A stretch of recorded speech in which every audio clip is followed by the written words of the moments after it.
Hi Tamil மக்களே, welcome to national institute Madurai. So CBI, income tax, vigilance, railway department, ministry of external affairs, ministry of electronics and telecommunications அப்படின்னு India ஃபுல்லாக இருக்கிற very high level போஸ்டிங்க்கு எஸ்எஸ்சியால் நடத்தக்கூடிய combine graduate level எக்ஸாமுக்கு எப்படி apply பண்ணுறது, என்னென்ன டிபார்ட்மெண்ட் போட்டிருக்காங்க, ஏஜ் லிமிட் என்ன, சரியா, எக்ஸாம் எப்படி நடக்கும், டயர் 1 என்ன, டயர் 2 என்ன அப்படின்றத கம்ப்ளீட்டாக இந்த வீடியோவில் பார்க்கலாம். சரியா, ஃபர்ஸ்ட் வந்து எக்ஸாமோட டேட் நோட் பண்ணிங்க, அது மறந்துடாதீங்க. சரியா, எல்லாம் வில்லு படிச்சுட்டு இருப்பீங்க, கடைசி டேட் முடிஞ்சு போயிடும், அப்ளை பண்ண விட்டுருவாங்க. அதான் பிரச்சனை. பயங்கரமாக படிச்சிருப்பேன், ஸ்டேட் லெவல் டாப்பர் அந்த மாதிரி இருந்துட்டு இருப்பாங்க, அப்ளை பண்ணாதான் எழுத முடியும். ஸோ வந்து ஜூலை 24 வரைக்கும் நீங்கள் அப்ளை பண்ணிக்கலாம் இந்த எக்ஸாமுக்கு. சரிங்களா, ரைட்.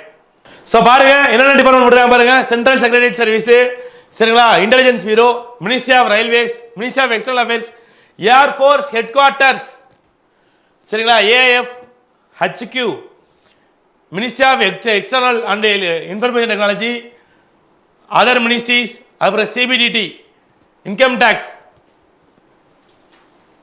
சரிங்களா, அதுக்கடுத்து சிபிஐ, சரிங்களா, சென்ட்ரல் பிரான்ச் ஆஃப் இன்வெஸ்டிகேஷன், சரிங்களா, அதில் இன்ஸ்பெக்டர், அடேங்கப்பா பயங்கரமான போஸ்டிங். என்ஃபோர்ஸ்மெண்ட் டைரக்டரி, அமலாக்கத்துறை, சிபிஐ, அடேங்கப்பா போகலாம், அங்கே ஒரு நார்காட்டிக்ஸ், வேற லெவலாக போட்டுருக்காங்க மக்களே. சரி, இந்த எக்ஸாமுக்குலாம் நீங்கள் 30 ஏஜ் வரைக்கும் எழுதிக்கலாம். சார் எனக்கு 30 வயசு முடிஞ்சு போச்சு, ஒன்றும் பிரச்சனை இல்லை மக்களே. பக்கத்தில் இசேமத்தில் போய் ஓபி சர்டிஃபிகேட் எடுங்க, எடுத்தீங்கன்னா உங்களுக்கு வந்து 3 வருஷம் ரிலாக்ஸேஷன் இருக்குதுல்ல, நீங்கள் 33 வயசு வரைக்கும் எழுதிக்கலாம். டீக்கே, ஓகேங்களா. அதாவது 1991 பிறந்தவங்க, அதுக்கப்புறம் பிறந்த கூட எழுதிக்கலாம். அந்த டேட்டை மட்டும் சொல்கிறேன், நோட் பண்ணிங்க.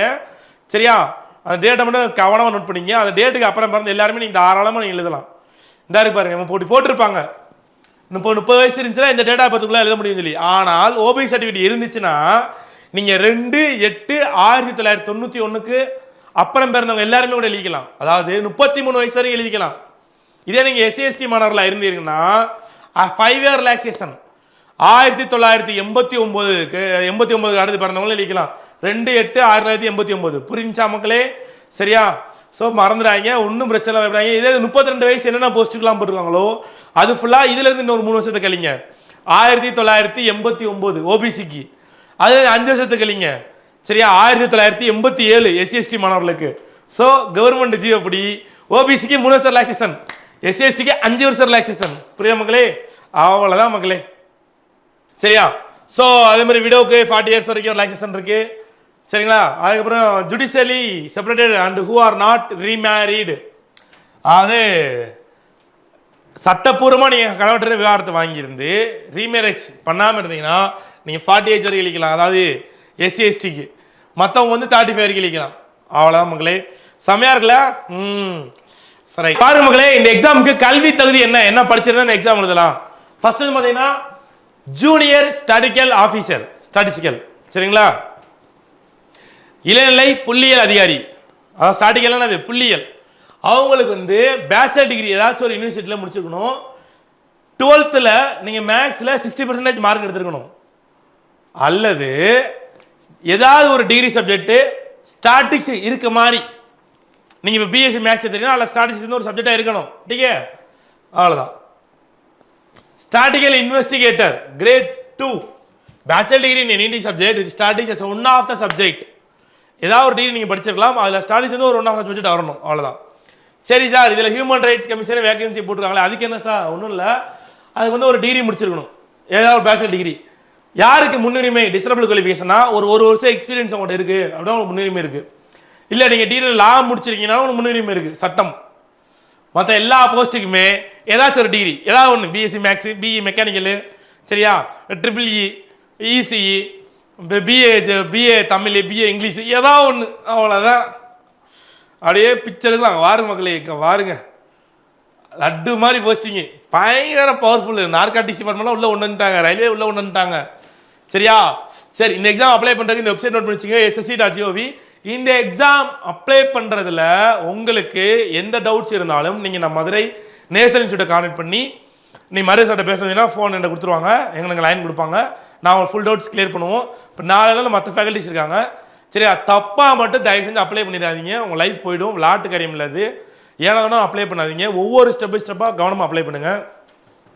அடுத்து 2 வீடியோ போடுவோம். இன்னொரு வீடியோ வந்து இந்த எக்ஸாமுடைய சிலபஸ் என்ன, எந்தெந்த செக்ஷனில் எவ்வளோ மார்க்ஸ் வருது, சரியா? இதில் ஓவராலாக மட்டும் சொல்லிடுவோம். ஓகேங்களா? ஃபுல் டீட்டெயில் இன்னொரு வீடியோவில் வரும்.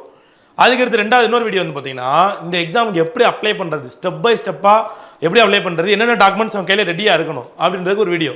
சரிங்களா? மறக்காமல் நம்ம சேனலை சப்ஸ்கிரைப் பண்ணுங்கள், லைக் பண்ணுங்கள், கமெண்ட் பண்ணுங்கள், நண்பர்களுக்கு ஷேர் பண்ணுங்கள். சரியா? அதுக்கு முன்னாடி நான் அந்த எக்ஸாமுடைய சிலபஸ் மட்டும் ஓவராலாக மட்டும் சொல்லிடுறேன். ஃபஸ்ட்டு டயர் 1 பாஸ் பண்ணால் நீங்கள் டயர் 2க்கு போக முடியும். டயர் 1 இது வழக்கம் போல தான் ஜென்ரல் இன்டெலிஜென்ஸு, சரிங்களா, எபிலிட்டி, ஜென்ரல் அவேர்னஸ், இங்கிலீஷ் தான், அவ்வளோதான். ஹாய் மக்களே, பாருங்க இப்போ இந்த எஸ்எஸ் எக்ஸாம் ரெண்டு ஸ்டேஜ் தான், டயர் 1 டயர் 2. முன்னாடிலாம் அப்படின்னு தெரியுமா இருந்துச்சு, டயர் 1 டயர் 2 டயர் 3 டயர் 4 இருக்கும். ஆட்டோ கூட 3 டயர் தாங்க, 4-5 டயர் இருந்துச்சு. சரியா? பட் இப்போ பாருங்க 2 டயர் தான். ஓகேங்களா? ஃபர்ஸ்ட் டயர் 1 எக்ஸாம், நீங்கள் டயர் 1 எக்ஸாம் யார் கிளியர் பண்ணுறீங்களோ அவங்க ஷார்ட் லிஸ்ட் பண்ணி டயர் 2க்கு எழுத முடியும், டயர் 2 போக முடியும், எல்லாரும் போக முடியாது. சரி, இந்த டயர் 1 எக்ஸாமோட சிலபஸ் பார்த்தீங்க வழக்கமாக general intelligence reasoning 25 question, general awareness 25 question, quantity aptitude 25 question, English comprehension 25 question. மொத்தம் வந்து இதெல்லாம் 50 மார்க். சரியா? ரைட்டா? 1 ஹவர் தான் எக்ஸாம், ஆனால் 25 கொஸ்டின், அதாவது 100 கொஸ்டின், ஆனால் 60 நிமிஷம். சரியா? இது எப்படி அட்டன் பண்ணுறது, எப்படி இதில் ஐயா ஸ்கோர் பண்ணுறது, ஒவ்வொரு செக்ஷன்லையும் என்னென்ன சிலபஸ் இருக்குன்றத கண்டிப்பாக நம்ம நேஷன் இன்ஸ்டியூட் சேனலில் நீங்கள் கீழே கமெண்ட் பண்ணிங்கன்னா வீடியோ வரும். ஓகேங்களா? அவங்க வீடியோ வேணும்னா கீழே கமெண்ட் பண்ணுங்கள். சரியா? நேஷன் இன்ஸ்டியூட் சார்பாக நீங்கள் மகத்தான வெற்றியடைய வாழ்த்துக்கள்.